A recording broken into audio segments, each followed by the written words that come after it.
troubling patterns of fraud that directly harm the public, hence deplete the monies meant for the care of our patients. These fraudulent practices include, among others, the upcoding, where billing for more expensive procedures are being claimed than what was actually performed by healthcare providers. Number two, falsification of records. That means submitting a lot of fake medical documents as part of the claims. Number three, conversion of outpatient to inpatient. This has been very, very chronic. Illegally billing for inpatient admissions for what was simply outpatient visits.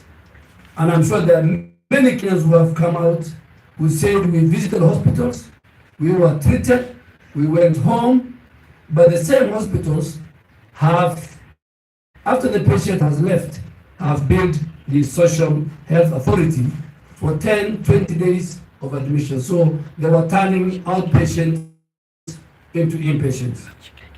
The fourth one is phantom billing, where they were submitting claims for services provided to non-existing patients. And we have the evidence which we are going, all this we have evidence of patients, of healthcare facilities, and we are providing and handing over to the leadership of the National Police Service led by the IG. The Kenya Medical Practitioner Dentist Council, as a regulator for its part and in line with its mandate, has conducted extensive inspection, which recently resulted in the closure of 544 health facilities for being unregistered or unlicensed, and revocation of operating license for another 454 health facilities due to a range of violations, including operating below the required standard, employing unlicensed practitioners, and some of them lacking critical infrastructure, which is posing a direct threat to the patient's health. So the categories of the facilities we are submitting today to the DCI, of the 1,188 files, are the culminating efforts with the SHA, providing 190 files, and Medical Practitioner Dentist Council providing 998 files. The SHA submission, SHA is submitting files for 190 facilities, and these facilities are categorized into three. Category 1 are 24 facilities. The cases, which are the cases with concluded evidence of fraud. So these 24 facilities, forensic audits have been done, the system evidence is being provided, and it's complete, and we are handing over complete evidence of fraud for the DCI to do further investigation and do what is necessary within the law. Category 2 are 61 facilities, and these are cases with ongoing investigation. SHA has done, and Digital Health Agency and the regulator has done enough investigation that will help the DCI to complete and do the prosecution and the recovery of the loss of the money they have stolen from the people of Kenya. Category 3 is 105 facilities. These are facilities that have been closed by the regulator, Kenya Medical Practitioner Dentist Council, that has also contracts with SHA. For the regulator submission, KMBDC has submitted files for 998 facilities operating in violation of the law. These submissions are a critical step in a multi-agency collaboration that will see the DCI investigate and prosecute those responsible. In accordance with Section 48.5 of the Social Health Insurance Act of 2023, penalties for health facilities who knowingly or fraudulently alter information to defraud the authority include up to a fine of 2 million shillings, suspension, and removal from the register of the empaneled providers. SHA has already written, SHA has already withdrawn user rights for 12 healthcare professionals who are implicated in criminal schemes and will be charging facilities to recover any monies paid based on the fraudulent claims. We have a duty. Myself as a minister, I have a duty, but together with my team, we have a duty to pay only for services legitimately rendered and to hold those who seek to defraud the system. Further, in accordance with the Section 22, subsection 4 and 5 of the Medical Practitioners and Dentists Council, CAP 253, penalties for facilities who operate premises that are not licensed or employ or engage services of medical practitioners or dentists who are not registered or licensed include fines of up to 10 million or imprisonment for a term not exceeding 5 years. Again, it's our duty to ensure that quality service and care are provided to all Kenyans and that we guarantee patients' rights and patients' safety, which is a duty of this ministry and the government of Kenya. For the first time, and I really want Kenyans to listen to me, for the first time, we have a comprehensive digital system built on artificial intelligence and a big data fraud engine. Over the last year, since the rollout of Taifa Care, this system has collected a vast amount of data, giving it the power to detect, to analyze patterns, and to stop fraudulent transactions. Transactions made by patients, doctors, or facilities is recorded in the system in real time. The submission of evidence to the DCI marks a critical next step in our fight against healthcare fraud.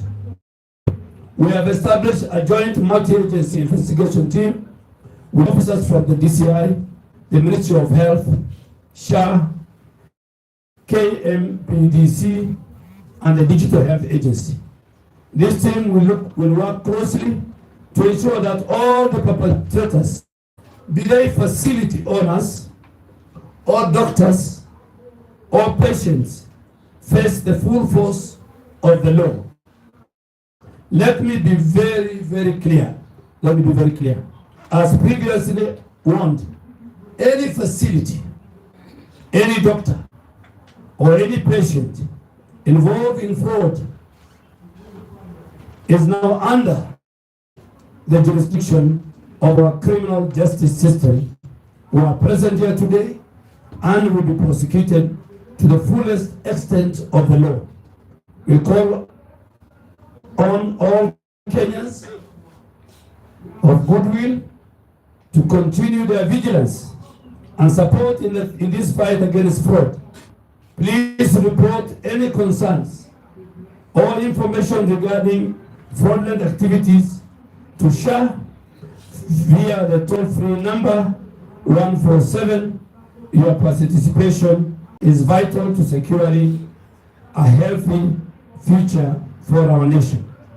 That is the end of my statement. This press conference is very unique because the IG is here and his deputy and the DCI. So I'll hand over the files to them. They have left SHA, they have left the Ministry of Health. Now it's in the custody of the leadership of the National Police Service. And I think if anybody has a question about these files, the files don't belong to me anymore. Don't ask me any question, with a lot of respect to the media. I think you can follow it to the DCI along Kiambu Road and find the question that you want to find. I have promised you I'm going to hand over, and I have done my bit, IG.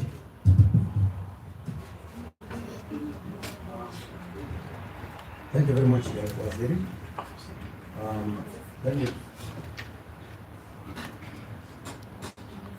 Let me start by saying, thank you very much, Waziri. Let me start by saying that this is a very, very important development in our country. Now that we want these government programs to work. Fight against crime, fight against corruption is a fight that police cannot leave any gap. And for that reason, the Directorate of Criminal Investigation is hereby directed to move with speed and ensure that all those people, every person, groups of people involved in the problem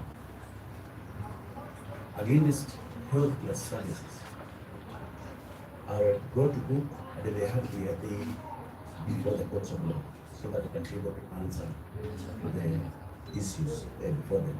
Otherwise, I want to assure you that the National Police Service will continue to work very, very closely with the Minister of Health and others so that we can be able to ensure that our country is free of these kind of charities. And maybe I would like to call upon the DCI just to say one.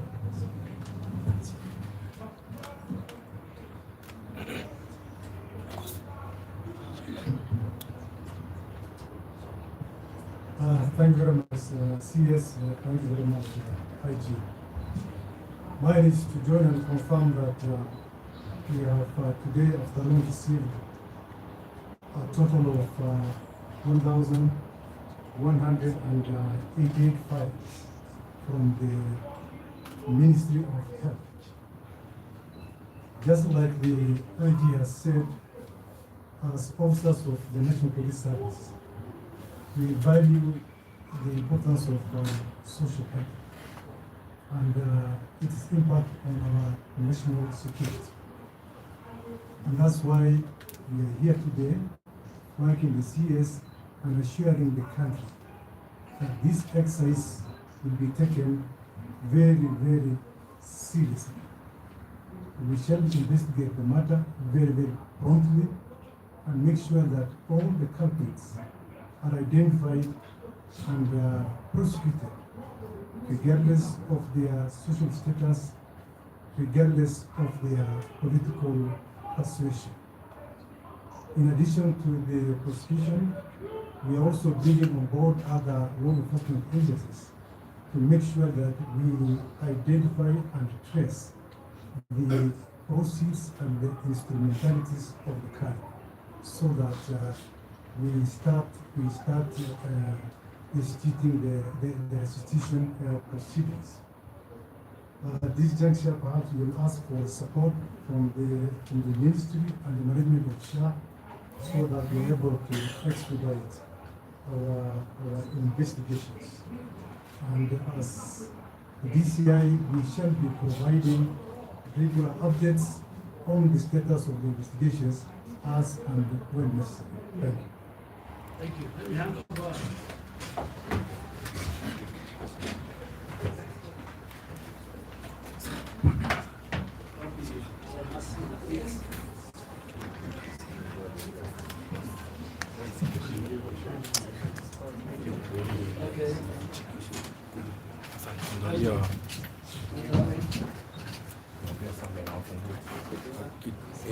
Brian.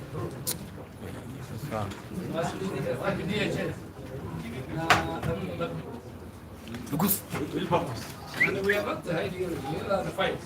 DCI haonekani. DCI Amin haonekani vizuri.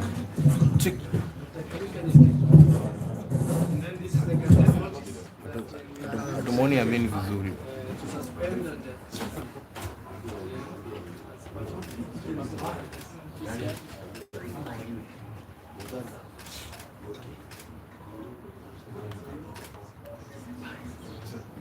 Ay.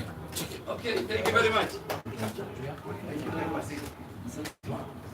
Ona like upange tena. IG, CS na DCI. Simu anasema sasa ndio protocol. Hatuwezi ruka protocol.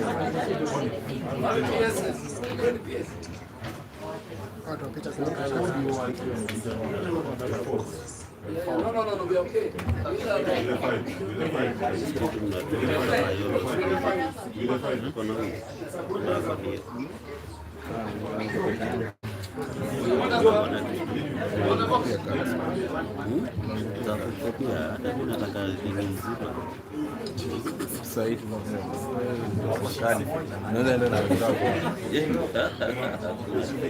Sikia ni IG na kudrop.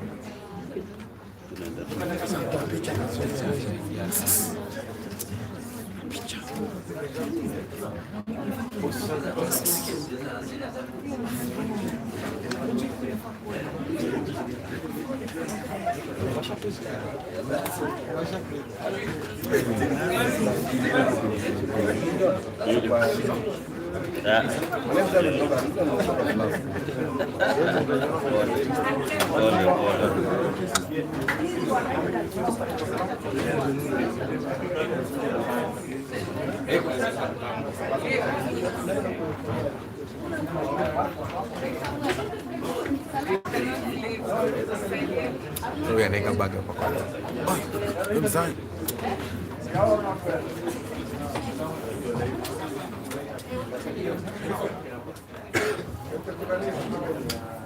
How are you?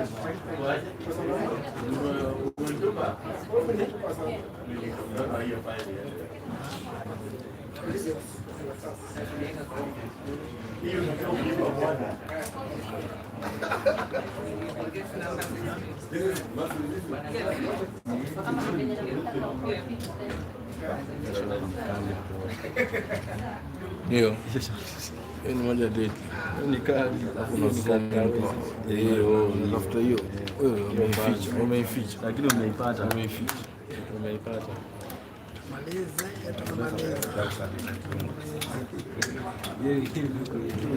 Ile ni yari. Alafu niligebia mimi kila kitu.